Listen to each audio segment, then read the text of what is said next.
Hello and welcome back to the Everyday People podcast. My name is Webber and thank you for listening in.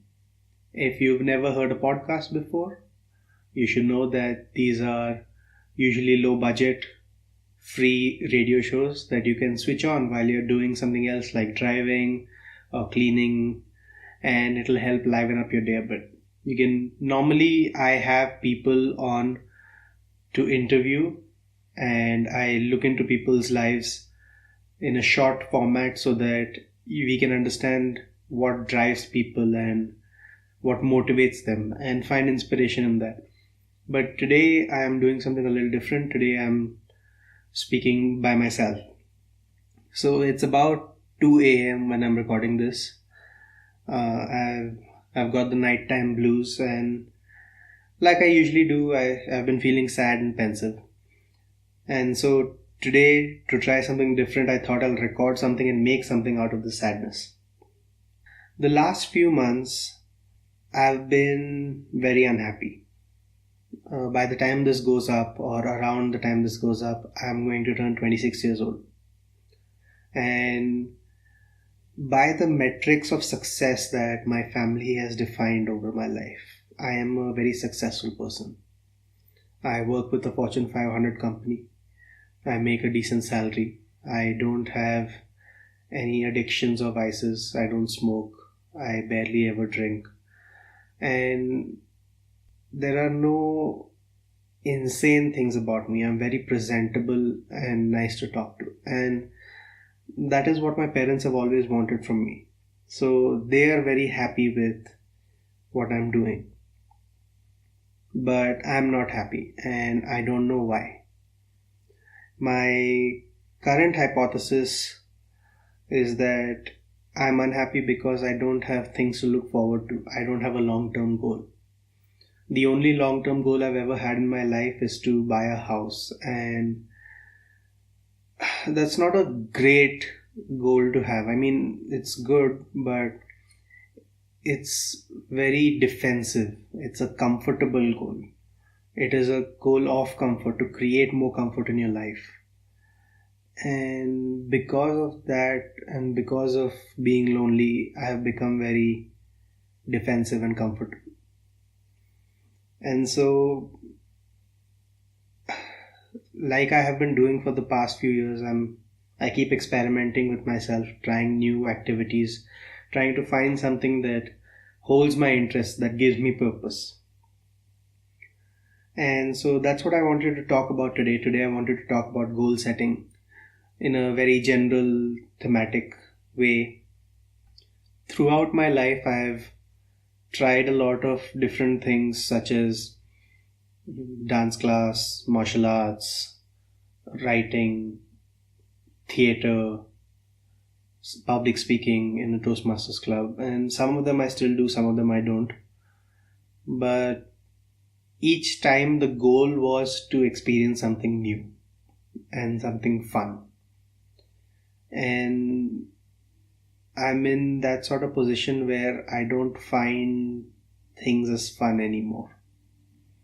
And so currently, all the things that I'm doing are my work, my Toastmasters stuff, my blog, and the self-improvement articles and general articles that I write on Medium and on my blog. And a little bit of fitness, even though that's been suffering for the last few months. I'll come back to that. But I've come to a place where I need more validation about the work that I'm doing. I want to feel needed. And this is the plague in my life, where I feel like I'm not needed by anybody, even though that's not true.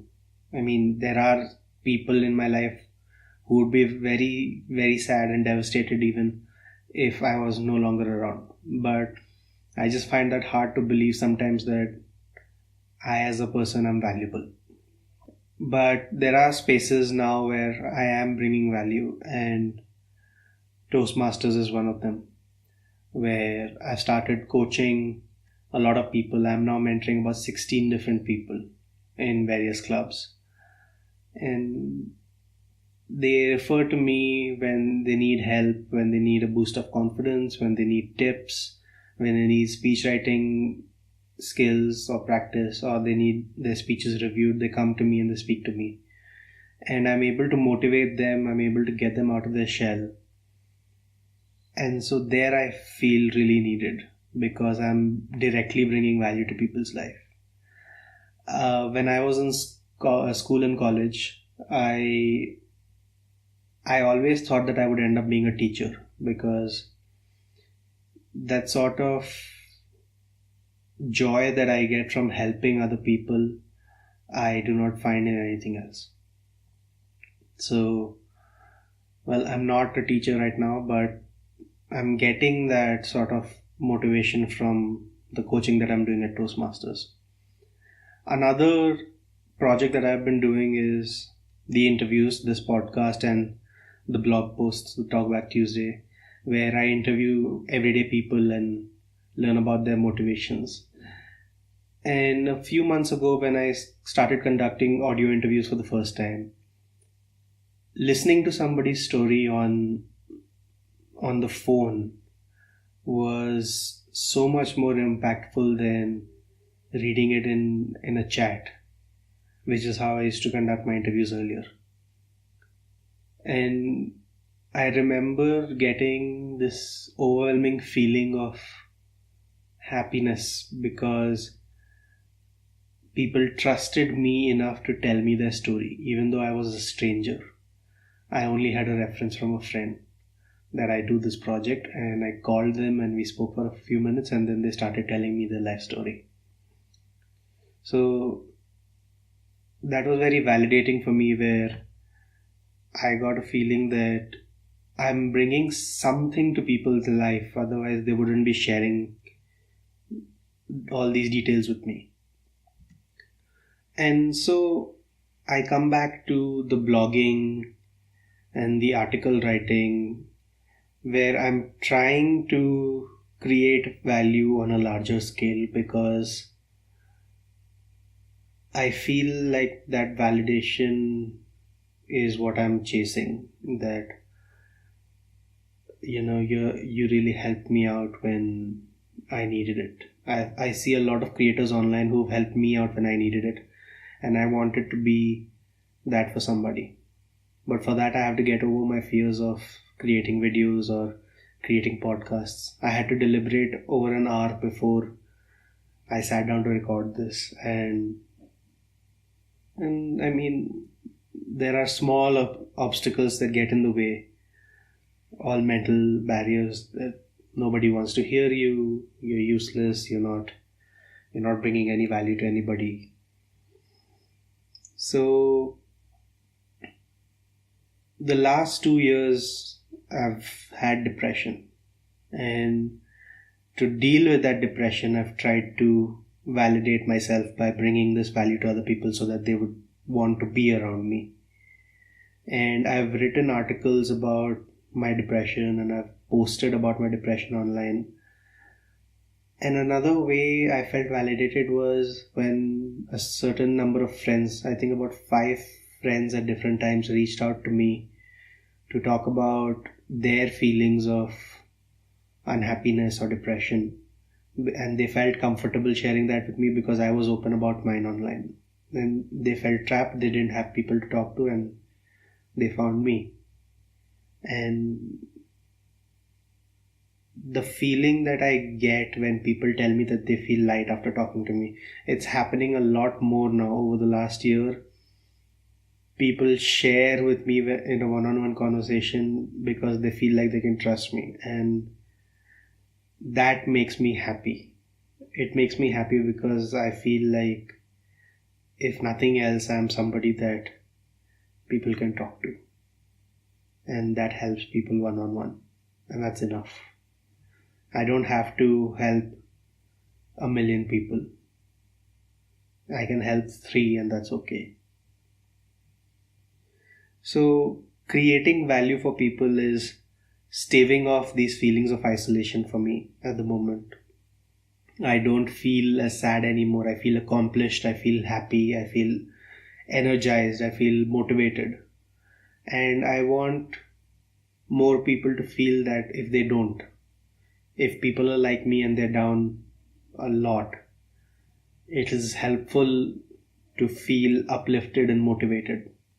And so today I wanted to bring value to you when you're listening to this, and I wanted to talk about goal setting and give you a few lessons on goal setting. So I have to put disclaimers in place that I don't achieve all my goals, but I'll get to that. The first and most important lesson when setting goals is to forgive yourself. Let me explain. Now, when we are excited and hyped about trying something new, we generally have a lot more energy than we are going to have over the next few days.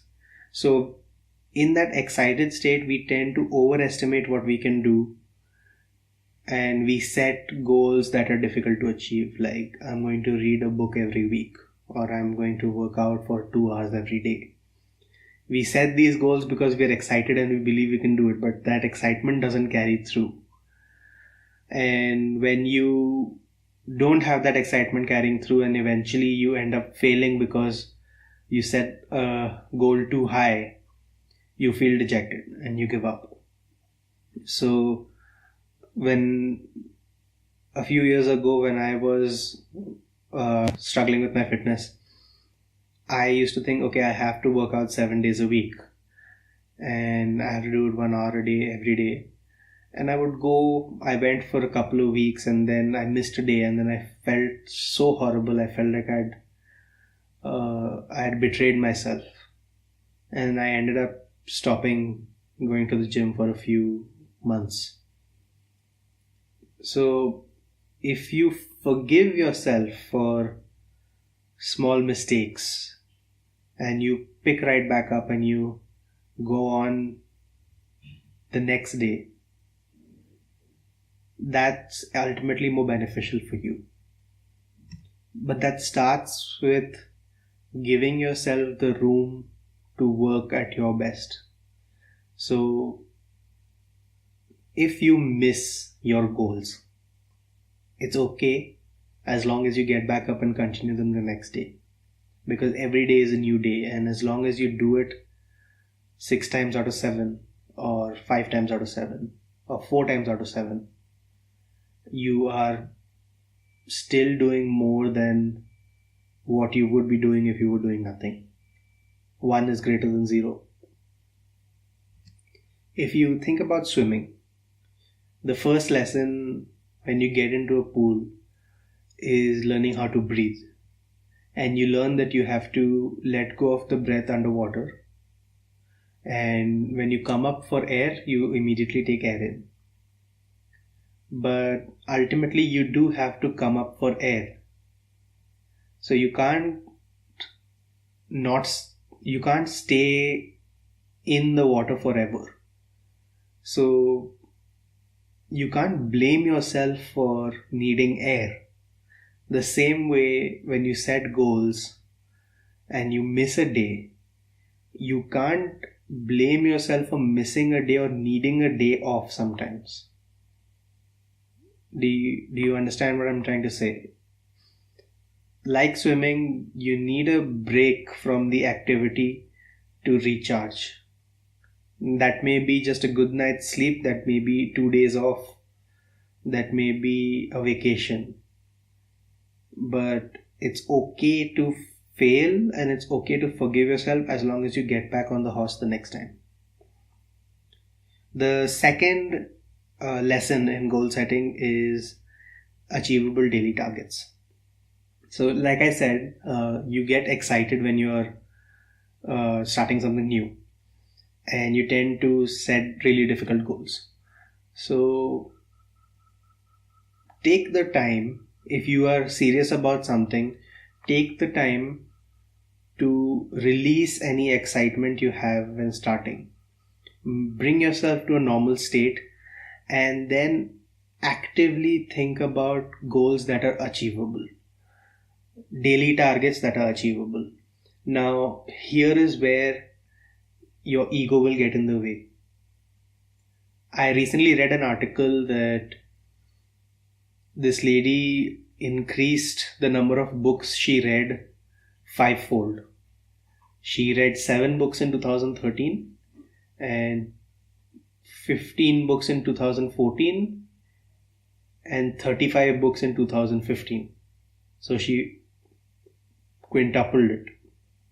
And she said the way she did it was by reading 1 page a day to start with. Now, when I read that really shook me, because reading 1 page a day seems so easy and so small that I would feel ashamed that I only read 1 page a day. So recently when I restarted my reading habit, I was like, okay, I'll finish a chapter a day. A chapter a day is achievable. And I did it for a few days and then I couldn't and I gave up. So recently, after reading that article, I have set a target of 2 pages a night. Read 2 pages.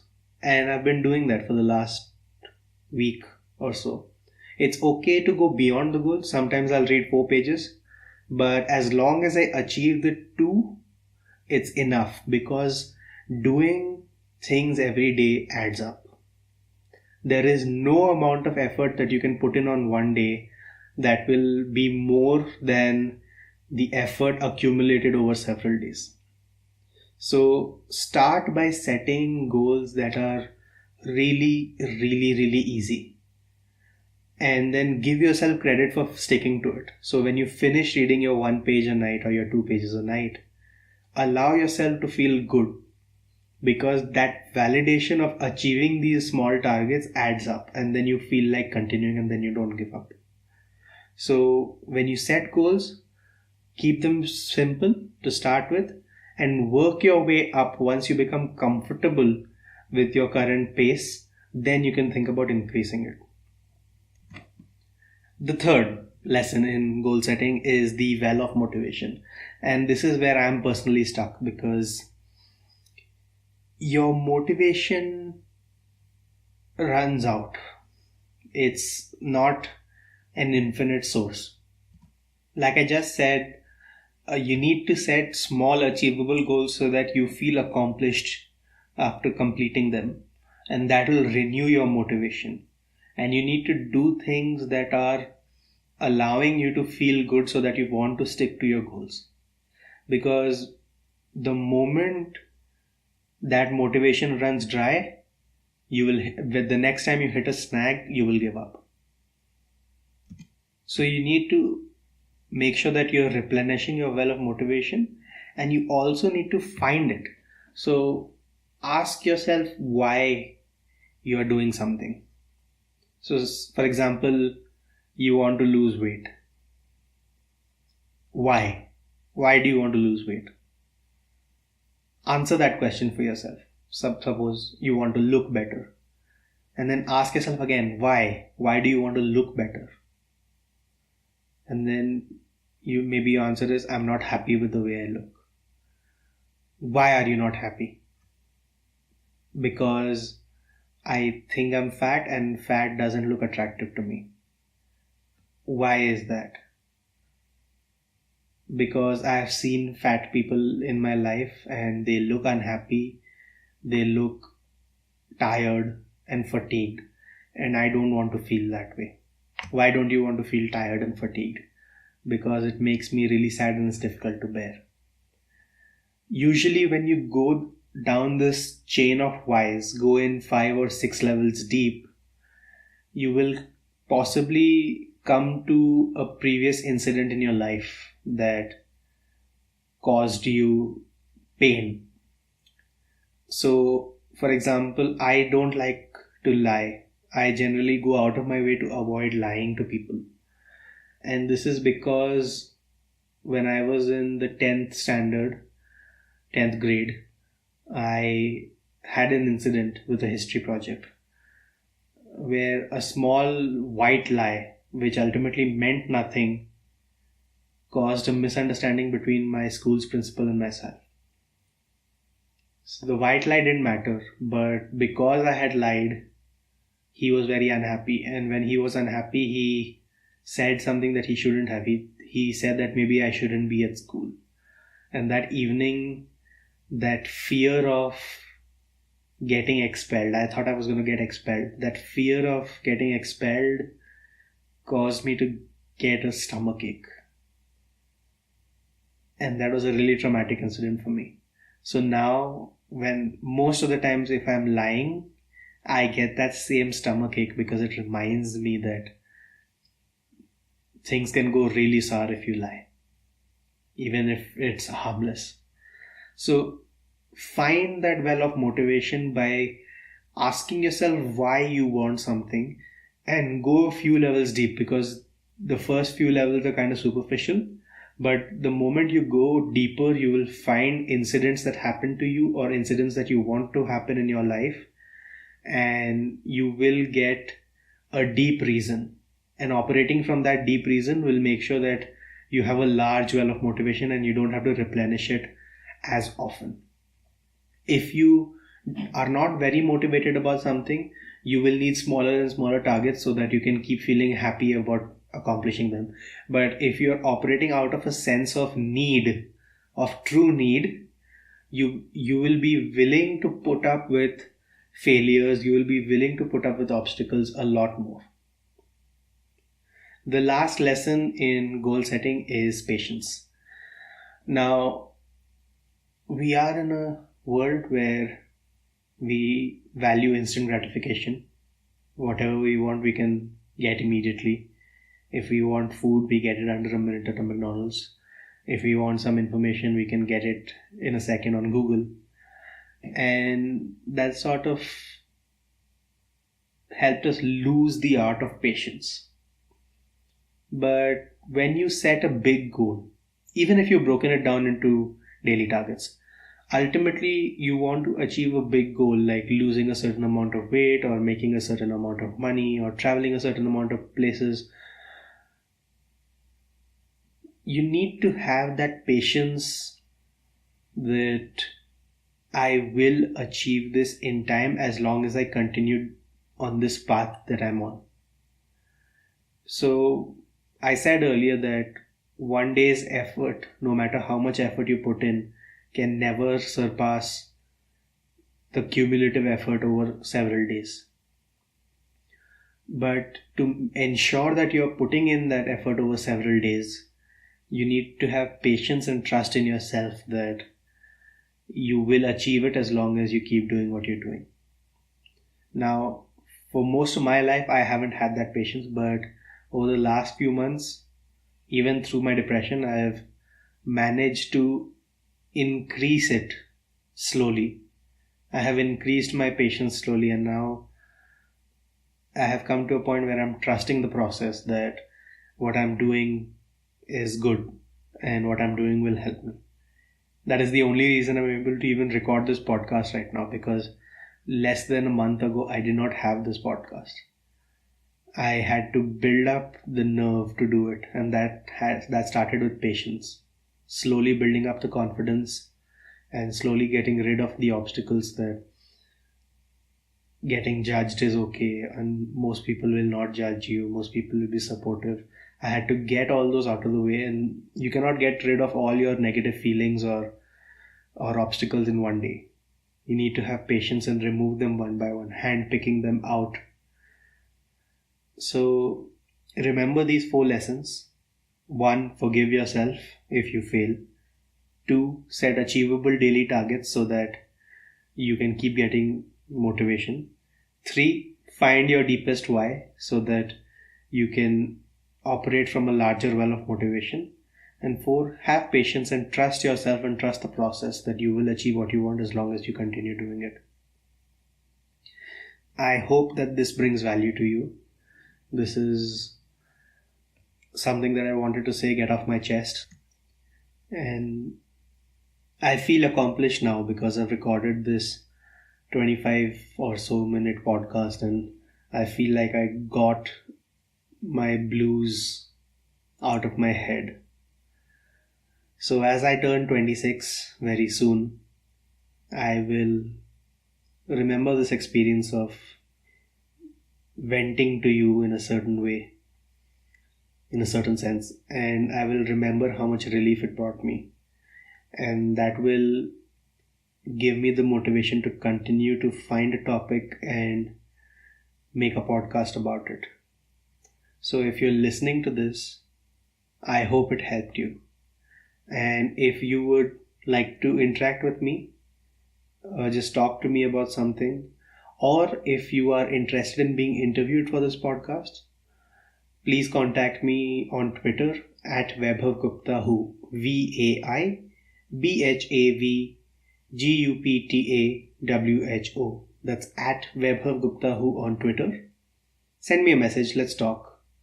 And if you're up to it, we'll record a podcast episode where I'll interview you about your everyday life and we'll try to inspire others with it. But that's all I had to say. It's now past 2 a.m. and thank you for listening, and I will see you next time.